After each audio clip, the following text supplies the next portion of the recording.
¿De acuerdo? Ya. Iniciamos.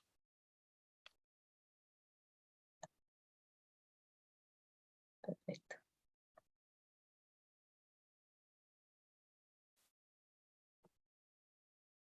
Bien, iniciamos. Muy buenos días con todos los participantes. Los saludamos desde el Ministerio de Salud, desde la Dirección de Infosalud, Dirección General de Telesalud, Referencia y Urgencias. El día de hoy tenemos nuestra telecapacitación, enfermedad de membrana iliana, la cual estará a cargo de la doctora Rosa Vela Llovera, especialista en pediatría del Hospital Nacional Docente Madre Niño San Bartolomé del Ministerio de Salud. A todos los participantes, tanto de la plataforma Zoom como del canal de YouTube de Telesalud Minsa, Telecapacitaciones, les pedimos que si tienen alguna duda y o consulta la pueden realizar mediante el chat. Al final de la ponencia vamos a absolver cada una de ellas. Muy bien, muy buenas tardes y adelante, estimada doctora Rosa, estamos atentos a su presentación. Buenas tardes con todos los presentes. Agradezco por la invitación a hacer este tema muy importante que tiene alta incidencia y es motivo de preocupación aún en nuestros prematuros. Agradezco a todos los participantes por darse su tiempo para actualizarse con estos temas. Hoy vamos a conversar, como dijo el presentador, sobre la enfermedad de membrana hialina. Todos recordarán que la enfermedad de la membrana hialina, no puedo correr la siguiente. Ya, ahora sí.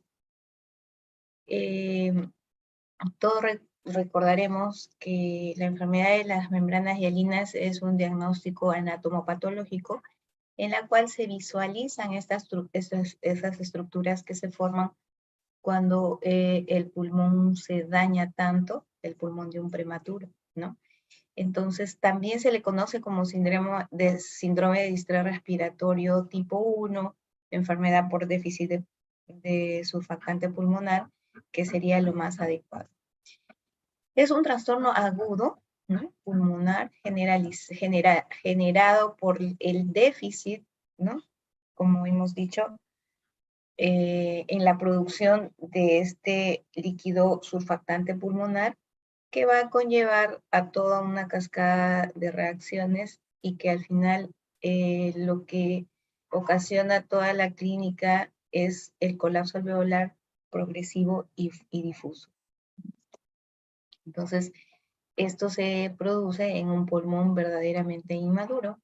Y saber que por esta razón es que la incidencia de esta patología es mayor a menor edad gestacional.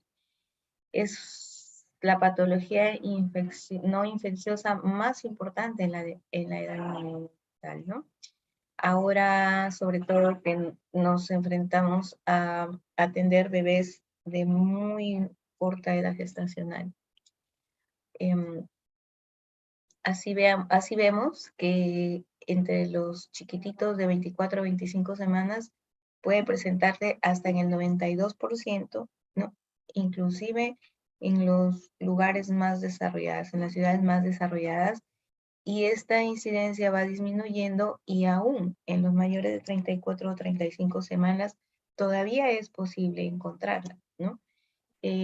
Como hemos visto, el 50% más o menos de todos estos casos de enfermedad de membrana hialina se presentan en los menores de 32 semanas. Sin embargo, aquí podemos ver, publicado en JAMA, que aún a pesar de que ya sean mayores de 34, inclusive hasta las 37, 38 semanas, podemos encontrar casos de enfermedad de membrana hialina, ¿no?, en recién nacidos que tienen algunos factores de riesgo. Como les estaba comentando, ¿no?, la diabetes en las madres es un factor muy importante porque impiden un desarrollo adecuado del pulmón. La gestación múltiple, también que la madre nos refiera a un anterior parto prematuro con un bebé con membrana hialina, una hemorragia en la madre, ¿sí?, una cesárea no precedida de trabajo de parto, algún factor que condicione asfixia y acidosis fetal, el sexo masculino, luego vamos a ver adelante por qué la hipotermia, ¿no? Acá, para tener más claro y entender mejor cómo se produce la fisiopatología de esta enfermedad o de esta patología, estamos viendo un cuadro del desarrollo pulmonar fetal, ¿no? Y vemos el estadio de desarrollo y más o menos nosotros estaríamos entrando en la etapa canalicular y sacular cuando tenemos a nuestros bebés que nacen prematuros entre las 24 y 34 semanas. Es por eso, ¿no? Que si nosotros entendemos todo esto, vamos a poder darnos cuenta qué es lo que necesita nuestro prematuro para poder mejorar mejorar su pulmón, ¿no? Entonces aquí vemos cómo a esta edad gestacional comienzan a producirse las células alveolares tipo 2, que son los neumocitos tipo 2, que son los que van a formar los cuerpos laminares, que son los depósitos, donde está el surfactante contenido hasta que el momento de que el bebé sale y se produce esa capa que disminuye la tensión superficial de estos alveolos y permite que con la entrada de aire ya no se colapsen, ¿no? Entonces, luego todavía entre 24 y 38 semanas, todavía hay cambios importantes. Los sacos, como vemos ahí en la figurita, los sacos terminales se adelgazan, ¿no? Entonces ya se van formando los verdaderos alveolos. Entonces es por eso radica aquí la importancia de la falta de desarrollo, la falta de ese pool de surfactante, lo que va a conllevar a todas esas consecuencias y desarrollen una insuficiencia respiratoria aguda. Aquí también tenemos una foto donde están las células tipo 2, los neumocitos tipo 2, los cuerpos lamelares, que son los que contienen el surfactante, que también sufren un tipo de fagocitación y se degrada el surfactante. Esto se recicla, hasta el 85% de este surfactante se recicla, y esto es muy importante porque sobre todo cuando tienen muy poquito pool de surfactante estos prematuros, entonces nosotros les administramos surfactante y de ese surfactante se va reciclando, va madurando al mismo tiempo el pulmón y se va comenzando a producir más. Dependiendo de la edad gestacional o de lo que hayan recibido o no corticoides, lo que les llamamos maduración, estos bebés pueden requerir entre 1 y 3 dosis de surfactantes para lograr superar este problema de falta de desarrollo, ¿no? Entonces, aquí rapidito, solamente para recordar que el surfactante se sintetiza en los neumocitos tipo 2, ahí se forman también ahí se forman los fosfolípidos en el retículo endoplasmático, luego sigue el proceso en el aparato Golgi, las proteínas, que luego también vamos a hablar rapidito, la B y la C se unen, estos se ensamblan en los cuerpos laminales y luego se liberan a la luz del alveolo para impedir el colapso de estos, ¿no? El surfactante, que es, como decir, pues el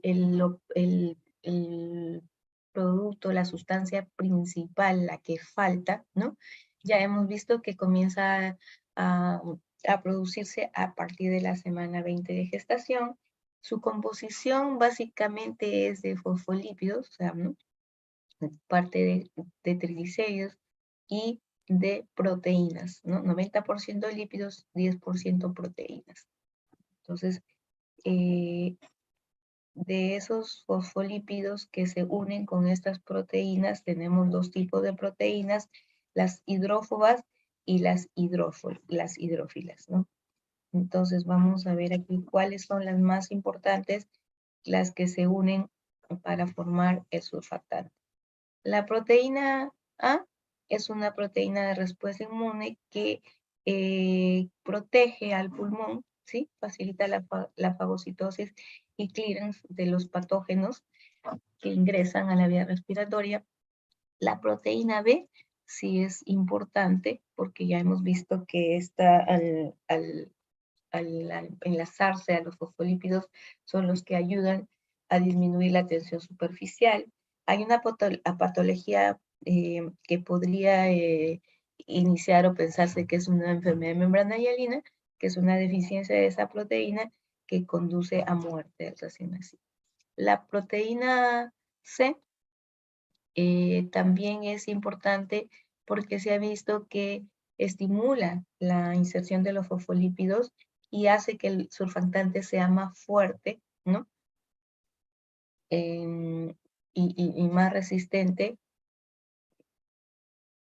pero no está tan involucrada como la proteína B.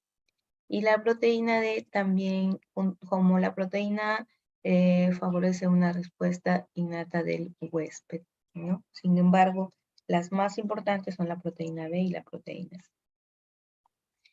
Aquí cronológicamente, ¿no? En qué momento hay más cantidad de estas proteínas A, B, C, D, y todas son a partir de las 32 semanas. Por eso el mayor problema que tenemos con nuestros bebitos es en estos menores de 38, de 28 semanas sobre todo, ¿no?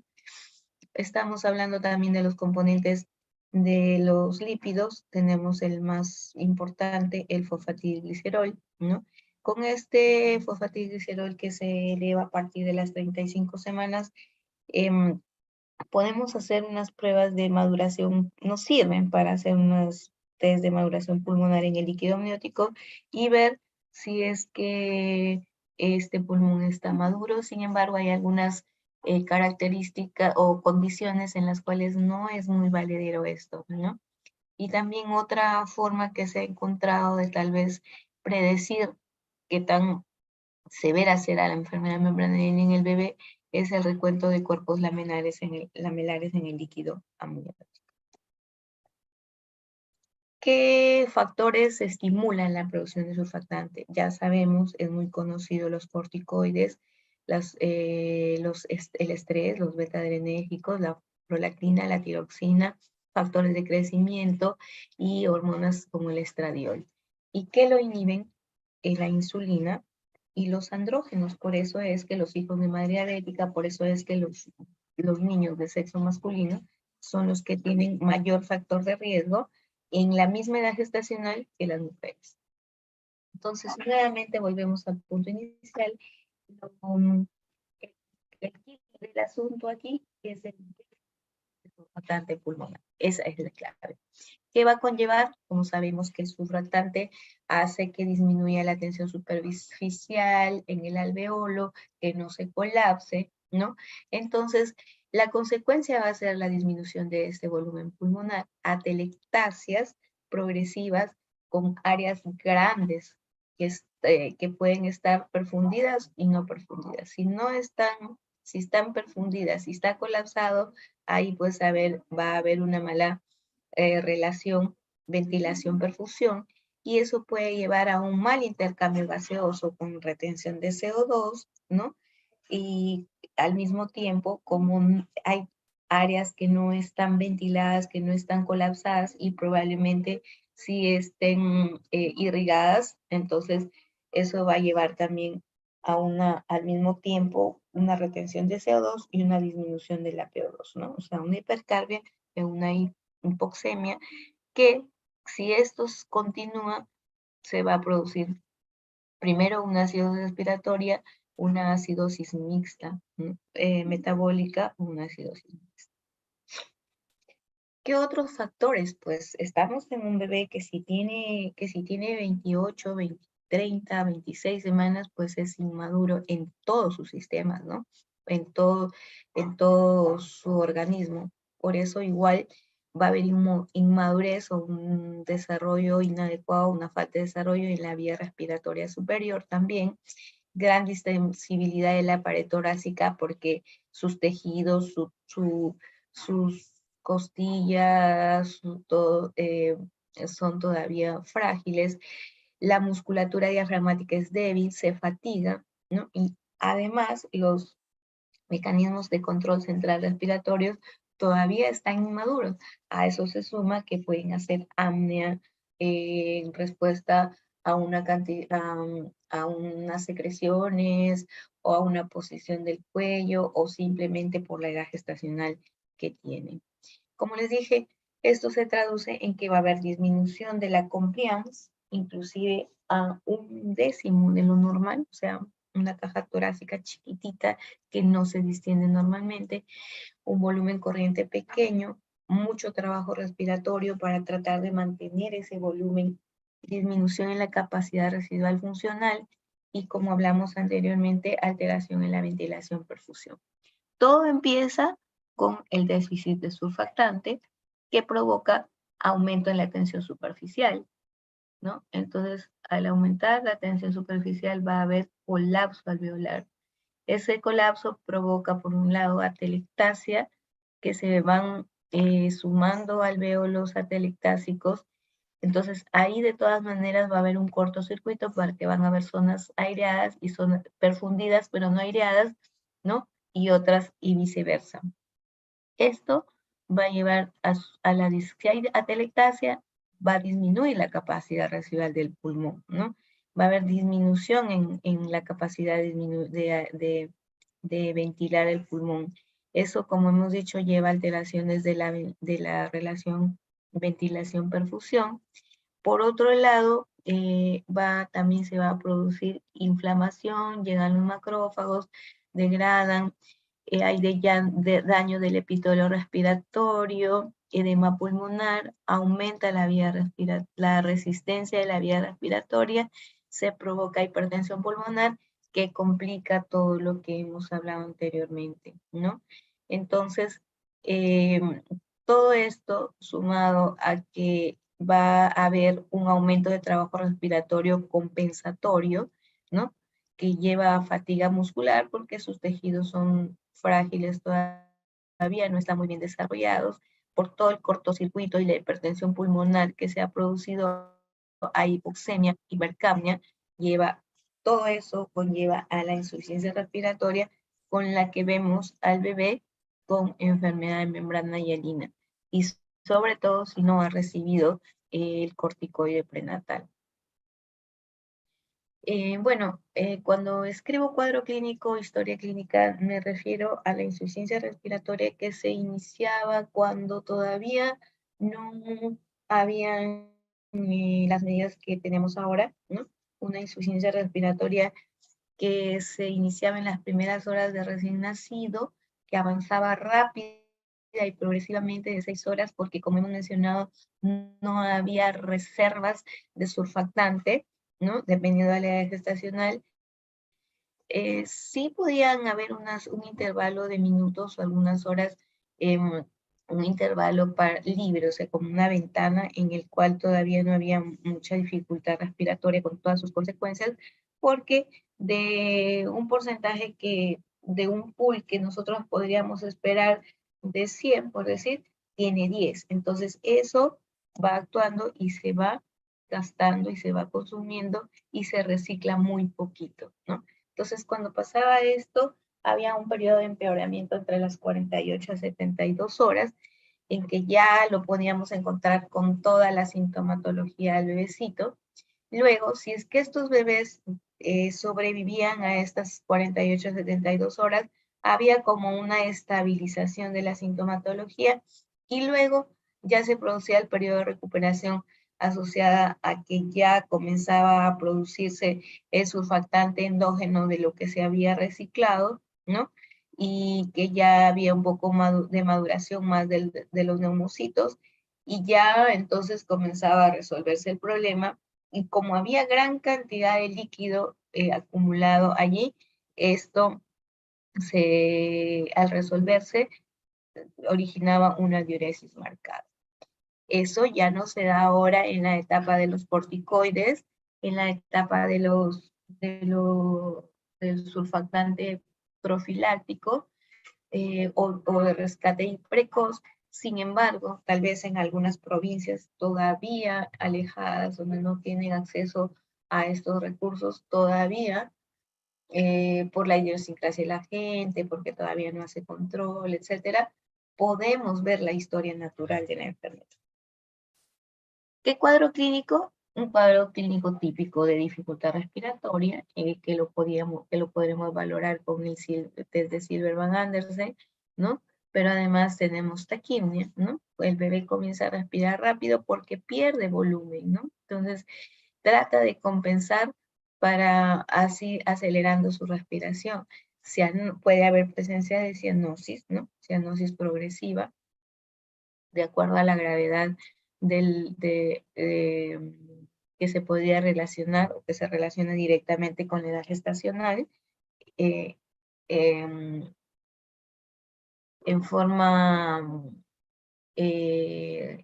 o sea, inversa, ¿no? Mayor edad gestacional, menos dificultad, menor edad gestacional, más compromiso. Como les dije, valoramos por lo general con el test de Silverman-Andersen el quejido respiratorio o expiratorio, que es el esfuerzo que hace el bebito para tratar de generar una presión expiratoria o una presión al final de la expiración para mejorar su ventilación-perfusión. Nosotros escuchamos su quejido. El aleteo nasal, que reduce la resistencia nasal y que nos está indicando que ese bebé está utilizando musculatura accesoria para poder respirar y tratar de mantener su volumen pulmonar. Las retracciones intercostales y subcostales de todos los paquetes, ¿no? Para tratar de compensar la compliance pulmonar disminuida por una pared torácica muy complaciente o muy débil. Y la respiración paradojal, que es el resultado del descenso forzado del diafragma. Todo esto, como les dije, para tratar de mantener un volumen pulmonar. ¿Cómo lo vamos a ver al bebé? Que va a tener como el tórax un poco retraído, ¿no? Inclusive podemos ver tórax excavado. Podemos escuchar pocos sonidos respiratorios. Como les dije, una diuresis disminuida en las primeras 24 48 horas, ¿no? Y también podríamos encontrar un poquito de edema, que luego ya también se resuelve. Para hacer el diagnóstico en los pequeñitos que no tienen muchos factores de riesgos asociados por patologías maternas, pues lo que va a marcar aquí la va a hacer que se trata de un bebé de una gestación de pretérmino, ¿no? Como les dije, por lo general de menos de 32 semanas, y un cuadro clínico que inicia con dificultad respiratoria, que puede o no requerir maniobras de reanimación al momento del nacimiento. Y la radiología, que si bien es cierto, constituye el pilar diagnóstico, muchas veces cuando vamos a tener que realizar una administración de surfactante precoz o profiláctico, no vamos a tener la radiografía y lo vamos a tener que utilizar basados en la anamnesis y en el cuadro clínico, ¿no? Pero cuando ya tenemos acceso a tomar, porque ya es una administración de surfactante ya no profiláctico, sino de rescate, sí vamos a poder ver disminución del volumen pulmonar, o incluso aún cuando ya hemos puesto una dosis y pretendemos ir por la segunda o inclusive por la tercera. Disminución del volumen pulmonar, aumento difuso de las densidades de los campos pulmonares con un infiltrado muy fino y muy característico que se le conoce como envidro esmerilado, ¿no? La presencia de broncogramas, pocos espacios intercostales ventilados con elevación del diafragma, ¿no? Zonas de atelectasia también. Cuando está muy comprometido, podemos ver inclusive cómo la silueta cardíaca se puede perder entre las imágenes o las radiopacidades de los pulmones, ¿sí? Entonces, acá, por ejemplo, tenemos, hay una clasificación radiológica que no es nueva, no es actual, sin embargo, sirve mucho en la cuestión académica, Por ejemplo, aquí tenemos el tipo 1, son 4, tipo 1, un patrón reticular fino, homogéneo, como les dije, vidrio esmeraldo, un broncograma pequeñito que no sobrepasa la silueta cardíaca, ¿no? Y la transparencia arriba, que se ve conservada. Casi por lo general hay mayor compromiso en las bases que en los ápices. Acá tenemos ya una enfermedad de membrana hialina de segundo grado, que ya hay un poco más de ese infiltrado en vidrio esmerilado que llega ya hasta los ápices y el broncograma un poco más sobresalido de la silueta cardíaca.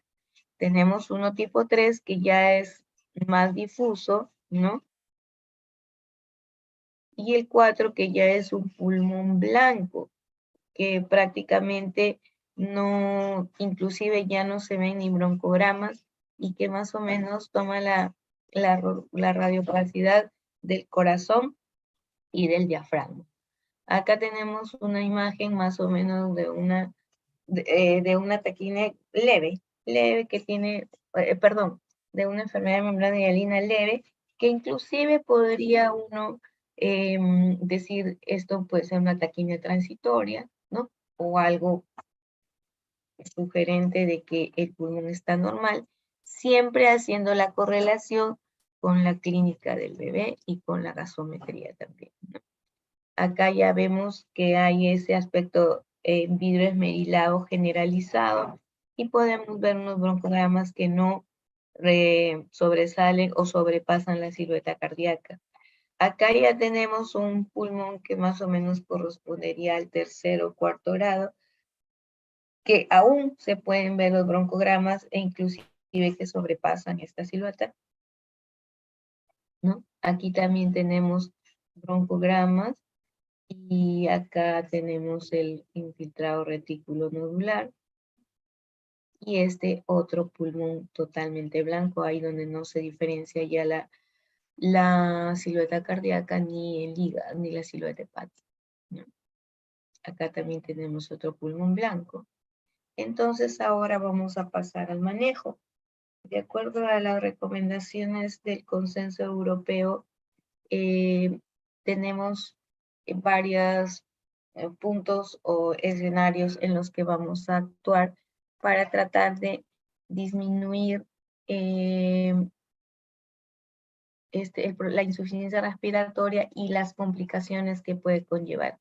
Estimada doctora, estamos a unos 10 minutos para poder culminar la presentación. Ya, estas recomendaciones se van actualizando, tenemos las del 2013, las del 2016 y ahora tenemos las del 2019, ¿no? Son varios ítems. En el primero, en el cuidado prenatal, las recomendaciones que tienen los ginecólogos o los que ven a la madre, lo que más nos interesa acá a nosotros es antibióticos si hay RPM o alguna condición en la que se pueda que se deba iniciar antibiótico-terapia y tratar de retrasar el parto prematuro, así como los corticoides, el uso de corticoides en ciclos completos en todos los prematuros hasta las 34 semanas, incluso hemos visto beneficio entre las 22 y 25. Cuando ya el bebé nació, tenemos que apoyar la transición, si es que no nace, que no requiere una reanimación, hay que apoyar la transición, hay que tratar de hacer el clampaje al minuto, iniciar, si tiene dificultad respiratoria y no ha requerido ser intubado, iniciar el CPAP a 6, ¿no? Con una pieza en T. La temperatura es muy importante, tratar de mantenerla en 26 grados centígrados en la sala y tratar de colocar bolsa de plástico y gorro en todos los menores de 28 semanas. El apoyo oxigenatorio, de acuerdo a la edad gestacional, tratar de utilizar el mínimo porcentaje de fracción expirada de oxígeno, que solamente va entre 21 a 30, tratar de eso ser nuestros límites, tratando de no ser teniendo nuestras tablas de la reanimación a los 5 minutos, una saturación mayor de 80, una frecuencia cardíaca mayor de 100, De todas maneras, vamos a tener que hacer una intubación de acuerdo a cómo si no nace vigoroso este bebé, ¿sí?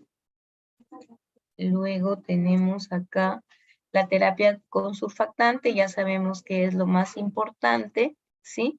Lo que todavía hacemos es el INSURE, intubación, surfactante, extubación, que puede pasar a CPAP inmediatamente. LISA y MIS son unos métodos no invasivos que se administran a través de una sonda directamente a la tráquea mientras se le pone CPAP por la nariz, o el MIS, que es nebulización, o sea, verdaderamente mínimo invasivo, surfactante nebulizado. A esto todavía no lo estamos haciendo acá. Los tipos de surfactante, los más conocidos, el Poractan, el Curosur y el Veractan, el Survanta, que cambian su dosificación en mililitros de acuerdo a la concentración de lo que traen, ¿no? La administración, como dijimos, estos bebés, vamos a ver acá que tenemos dos tipos de administración. El profiláctico, que es apenas nace en los 15 minutos previos, que lo vamos a hacer sí o sí en los menores de 26 semanas o en los que son mayores de 28 semanas, los que son mayores si es que no han tenido un curso de esteroides. Y el de rescate, que ya va a ser en las 2 primeras horas, ¿no? Si es que es temprano o tardío después de esa edad, de acuerdo a cómo evoluciona el bebé. Entonces aquí vemos que en estos bebés que no han tenido maduración pulmonar o que requieren reanimación con intubación, se ha encontrado menor mortalidad, menor neumotórax e inclusive menor displasia broncopulmonar. Entonces hemos dicho, acá vamos a resumir en un cuadrito, bueno, acá solamente para decirles en quiénes son los que vamos a utilizar segunda dosis de surfactante, lo vamos a ver luego, y que la tercera es muy excepcional, salvo que el bebé lo veamos que tiene una presión media de la vía aérea mayor de 7 o una relación arterioalveolar es de menor de 25, aún con la radiografía que apunta a signos de membrana hialina, pero tratando de descartar que haya ductus u otra patología. Aquí está el primer algoritmo para el surfactante profiláctico en menos de 26 semanas o en todos los menores de 26 semanas o en los menores de 28 sin esteroides prenatales, y el de rescate en los que ya tienen más de 26, en los que tienen menos de 28 con esteroides, o en los de 28 a menos de 32 de edad gestacional o menores de 34 con factores de riesgo. Entonces, aquí pues si se intuba, se coloca el surfactante, luego lo pasamos con PAP, ¿no? A una ventilación pasiva, y luego ya se ve cómo va el bebé, si es que a las 12 horas de la primera administración de surfactante, lo vemos si es que aún todavía requiere FIO2 más de 30, ¿no? Si todavía tiene una radiografía compatible, o si está en ventilación mecánica y tiene presión media de la vía aérea mayor de 7, ¿no? O en ventilación no invasiva, FIO2 más de 40, hay que aplicar la segunda dosis. Por acá en el otro lado, estos bebés, si es que se les reanima y tienen dificultad respiratoria, o si tienen FIO2 requieren más de 30, entonces sí hay que ponerles el CPAP, ¿no? Entonces luego los reevaluamos cómo van con el FIO2, con la radiografía, si aún tienen FIO2, requieren FIO2 alto, o tienen radiografía compatible con dificultad respiratoria, entonces cuadro de dificultad respiratoria, los intubamos y le administramos el surfactante de rescate precoz dentro de las primeras horas, ¿no? Valoramos todo, los criterios que están acá mencionados, 12 horas después, nuevamente a la aplicación. Si todavía requiere un FIO2 más alto, los mismos criterios, radiografía compatible, criterios de presión de la vía media aérea mayor de 7, podemos aplicar la tercera dosis de surfactante, ¿no? nosotros vamos a iniciar, como dije, tratar en lo posible de, después de colocar el surfactante, sacar a CPAP, ¿no? Y ver y evaluarlo, monitorizarlo muy bien y ver si es que va a requerir o no la segunda dosis. También podemos utilizar las cánulas de alto flujo, que tenemos estudios que sí tienen más o menos se comportan como el CPAP, ¿no? Pero todavía faltan estudios para que los usemos desde el inicio. En cuanto a las estrategias de ventilación mecánica, ya sabemos que si vamos a utilizar una ventilación mecánica es para lograr un intercambio gaseoso aceptable, minimizando los riesgos de lesión pulmonar, trastornos circulatorios. Tenemos que reclutar el pulmón atelectásico, ese es el principio, evitando la sobreinflación. ¿Qué ventilación podemos utilizar? La ventilación limitada por presión, que todavía es la que más es usada, pero si tenemos una ventilación por volumen y ya tenemos una experiencia, sería mejor porque ya hemos visto que reduce la displasia broncopulmonar, la muerte, la hemorragia intraventricular e incluso disminuye la ventilación mecánica. El bafo todavía lo estamos utilizando en lo que va como un rescate en la ventilación.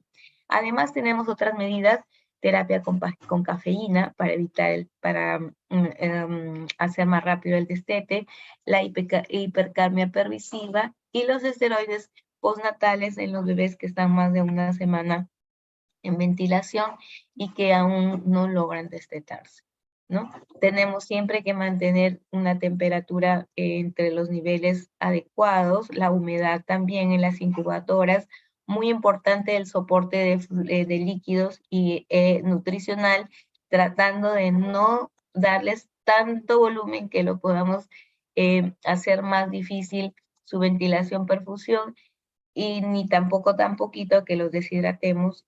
Y también podemos iniciar antibióticos de acuerdo a qué factores de riesgo hay en la madre.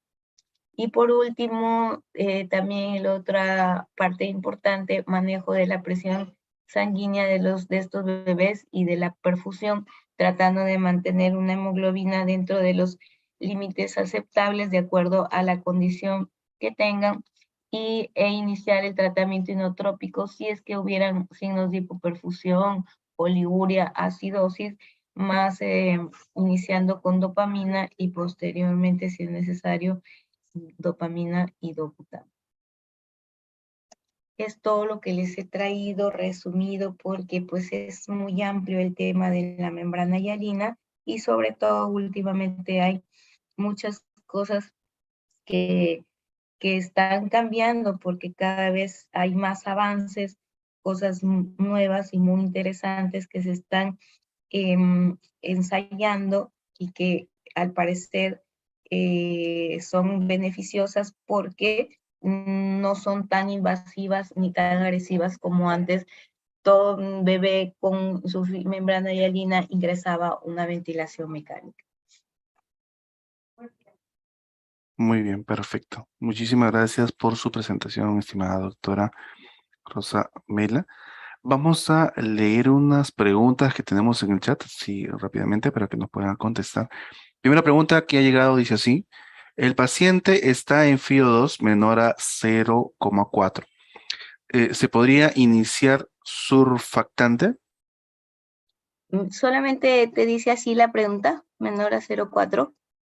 Sí. Porque menor a 0,4 pues es 0,3 y 0,2, ¿no? La característica es mayor a 0,3, mayor a FIO2, o más de 30%. Si él me dice menor de 40 es 30, entonces nosotros vamos a ver, como dice en el algoritmo, ver si es que no solamente es FIO2, sino, el primer criterio es FIO2 mayor de 30, pero él me dice menor de 40, ¿no? Entonces, si es mayor de 30, sí le va a tener que aplicar surfactante, pero si es menos de 30 y no tiene radiografía compatible y no tiene dificultad respiratoria, entonces no ameritaría una segunda dosis. Entonces ahí la pregunta es como que el límite es 30. La FIO2 para tomar en cuenta es 30%. Si requiere mayor de 30%, si requiere una segunda dosis. Si es menos de 30%, no. Muy bien, doctora, muchísimas gracias. Segunda pregunta dice así, ¿cuándo iniciar con la corticoterapia? ¿Con cuál y qué dosis? Me imagino que se refiere a la corticoterapia para tratar de extubar al bebé, ¿no? Si es así, nosotros utilizamos dexametasonas a 0,15 miligramos por kilo, pero lo hacemos cuando el bebé ya tiene una semana o 2 semanas, dependiendo y vemos que no podemos disminuir sus parámetros ventilatorios, o si no podemos, ya hemos tenido una extubación fallida, entonces en ese caso podemos utilizar la dexametasona a esa dosis. Por ciclos cortos se refiere a unas 3 dosis, ¿no? Para ver e intentar nuevamente, siempre que se pueda, extubar. Nuevamente, si lo intentamos y fallamos, entonces mantenerlo nuevamente unos días esperando que la dexametasona haga su efecto y volver nuevamente a intentar el destete, el retiro del ventilador. Perfecto, muchísimas gracias. Siguiente pregunta dice, sí, en el caso de no contar con surfactante, ¿qué otras recomendaciones en cuanto a manejo? Ya, eso es un tema bien, un poco difícil porque, bueno, en todo caso, como sabemos, el pilar, ¿no? del manejo de la membrana hialina es el surfactante. Ahí habría que preguntar si en ese escenario tienen CPAP, ¿no? Porque si hay CPAP, entonces tendríamos que todas las medidas de apoyo que hemos hablado, aparte de CPAP, si no, no sé si tienen ventilación también, pero la primera maniobra de rescate es tratar de que el alveolo no se colapse, y eso lo vamos a lograr con un CPAP precoz. Acá está cuando colocábamos con un PP de 6. Tiene que iniciar con un CPAP con un PP de 6, ¿no? Acá incluso dice a 8, ¿no? Ver lo más fácil o lo más cómodo es con un PROC nasal o con una cánula binasal. Si con eso, si no hay un CPAP de ventilador, un CPAP artesanal, que ya más o menos todos creo que sabemos armar un CPAP artesanal. Eso, si no hubiera un CPAP, creo que aparte de las medidas de mantener la temperatura, de mantener la humedad, ¿no? De ver si es que hay algún factor de riesgo para infección, porque lamentablemente la primera causa de prematuridad es la infección o las preeclampsias, ¿no? Entonces, la enfermedad preeclántica. Entonces, tratar de manejar todos estos situaciones que se van dando o que se presentan en ese bebé prematuro. Y si no hay CPAP, lo que podríamos ofrecerle a ese bebé de repente es una cánula que no es la cánula de alto flujo, porque ese también es otro equipo que requiere cosas, ¿cómo le puedo decir? Insumos, ¿no? Insumos eh, más sofisticados, se puede decir así, pero si no hay CPAP, en todo caso podrían se podría colocar una cánula binasal, no con 2 litros, 3 litros, sino de repente tratar de simular una cánula de alto flujo, ¿no? Que se podría iniciar con 4 litros, con 5 litros, porque hay estudios que, bueno, es en cánula de alto flujo, que cuando uno da unos 4, 5, 6 litros, más o menos se está dando lo similar a dar a un CPAP con una PP de 4. Entonces, ahí tendríamos que evaluar muy bien los recursos que tenemos y ver qué le podemos ofrecer a ese bebé y qué tan inmaduro es, ¿no? Entonces, como dije, cobertura antibiótica, ver el volumen de los líquidos, de no aumentar mucho para no sobrecargar a ese pulmón, la temperatura adecuada, la incubadora con humedad adecuada, ¿no? Y la parte respiratoria, tratar de mantenerlo con con este apoyo de CPAP o de cánula, y tratar en lo posible de que no se produzca el parto prematuro, y tratar de ponerle su ciclo completo de corticoide prenatal. Muchísimas gracias, doctora. Una última pregunta, dice así. ¿Nos podría brindar recomendaciones a los médicos en cuanto a diagnóstico, manejo y referencia? No,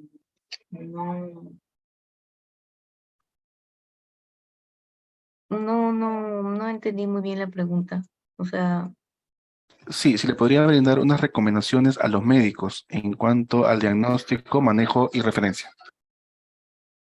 y, o sea, de eso es la, de eso es la ponencia. No sé qué más, o sea, en qué momento referir, puede ser, Sí, porque del diagnóstico ya lo estamos viendo, ¿no? De manejo también lo estamos viendo. Entonces, de referencia podría ser, ¿en qué sí, caso en referir? todo caso, en qué caso se debería de referir? Ya.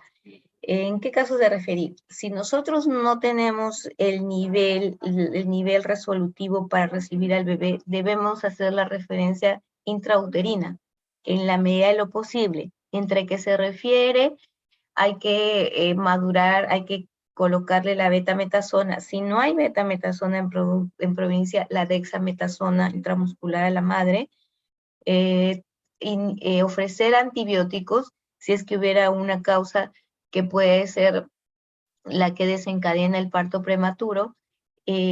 También hay acá una recomendación en la parte prenatal, donde se ha visto que ofreciendo sulfato de magnesio a las gestantes, ¿no?, que están con parto prematuro, podría también reduce la parálisis cerebral en los bebés, ¿no?, de estos partos. Eso, eh, sobre todo, tratar de completar la dosis de maduración con corticoide y referir. Si no se puede referir y ya se dio el parto, el transporte de estos bebés es muy complicado, es muy difícil, sobre todo en las primeras 48 a 72 horas, como dije en la historia natural, que es cuando más empeoran, y cuando si sobreviven a estos 3 días, ya vamos a ver que comienzan a orinar, comienzan a disminuir su dificultad respiratoria. En todo caso, trasladar a un bebito de 600 gramos en esa etapa crítica es muy difícil de transportar, es muy difícil de transferir. Lo ideal sería, si no hay capacidad resolutiva, la transferencia intraútero. ¿Por qué le digo que es muy difícil transferir a estos bebés?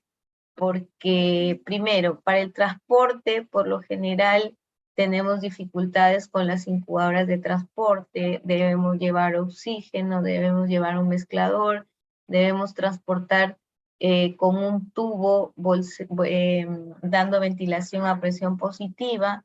Entonces, a veces se producen muchos accidentes, se extuban, se hace una reintubación, y a veces el tubo no queda bien posicionado, se tienen que hacer muchas reintubaciones, mantener la temperatura cuando uno está ventilando a un bebé que tiene que abrir las puertas del incubador de transporte, es complicado. Entonces, la mejor opción que tenemos es transferir a la madre o transferir al bebé intrauterino.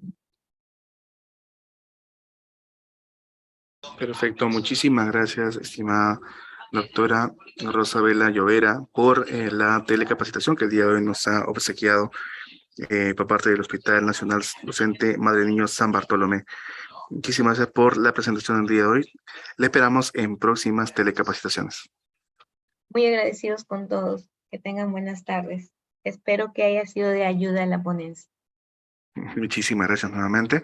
Y recordarle a todos los participantes que si desean volver a visualizar esta telecapacitación, está alojada en el canal de YouTube Telesalud Minsa Telecapacitaciones, donde van a encontrar esta y otras presentaciones por parte del Hospital Nacional Docente Madre Niño San Bartolomé del Ministerio de Salud. Muchísimas gracias a todos los participantes y los esperamos en próximas sesiones. Hasta luego. Hasta luego. Gracias.